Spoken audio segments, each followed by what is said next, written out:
Hey, what's up, lightboltjoe here. Today we are going to discuss the 2010 drama film Beautiful Boy, starring Kyle Gallner, Maria Bello, Michael Sheen, a bunch of other people are in this. It's weird because it's a conversation film, has no basis in reality anymore. Maybe back in 2010 when it first came out, sure, but 13 years later, where school shootings happen every single day in this country, it's not relevant. And the film is trying to make you have sympathy for the parents of the school shooter who kills 17 people at the college university campus that they are attending. So Kyle plays this school shooter, and then the parents are questioning, what did we do wrong? What did we do right? What caused this? And there's no answer of what caused this. It happens, right?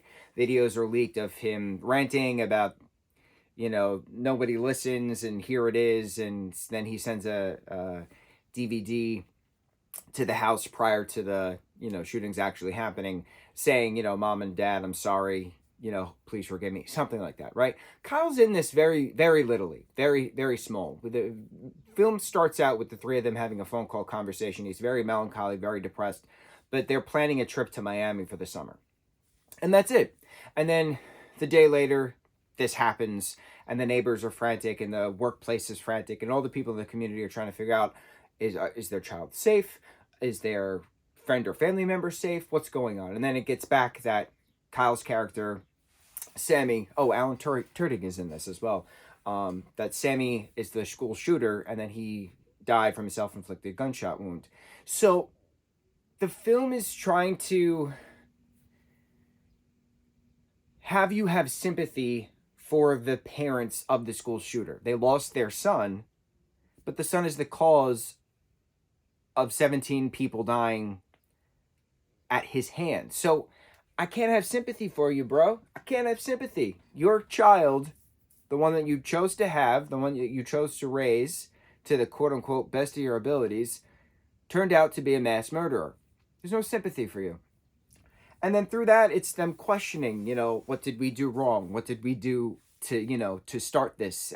But the things that were strange is that because this film is 13 years ago, every day in America, there's a mass shooting of some sort, right? So we've seen all the live streams. We've seen the, news reporters on the scene. But it's more comes down to what happens after in regards to if it is a school shooter, what happens to the parents of the school shooter. There was one state who actually threw charges on the parents of the school shooter because it was the guns of the father that was taken, which then caused them. Why were they properly not locked up, etc., right?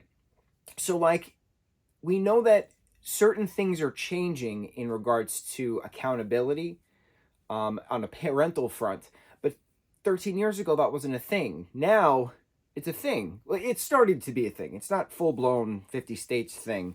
Gun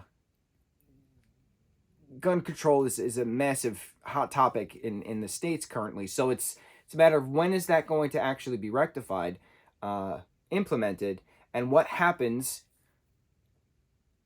to the parents of the school shooter, right? So it's a conversation piece. It's a conversation piece. I did not enjoy this film at all. I enjoyed it in the sense of it was well done, and everybody did a great job with the material they were given. But this has no basis in reality anymore because 13 years later, we've seen this. We've all experienced this. We've watched the surveillance footage. We've watched the live streams. We read the text messages between individuals before that person passes away. Things, right? Leading cause of death of children in America is gun violence. It's not cancer. It's gun violence. So it's very interesting having this film not be relevant 13 years later when at the time it was a big eye-opener. Like, oh, well, am I supposed to have sympathy for the parent? No, you're not supposed to have sympathy for the parents. Not at all. No, you're not supposed to have any sympathy for the individual who raised the individual who caused a mass shooting. That's not how this works. No, no, no. So, as a conversation piece, fine. As a movie, I'll never watch this again. I only watched this film because Kyle Gallner's in it. And, yeah, never again.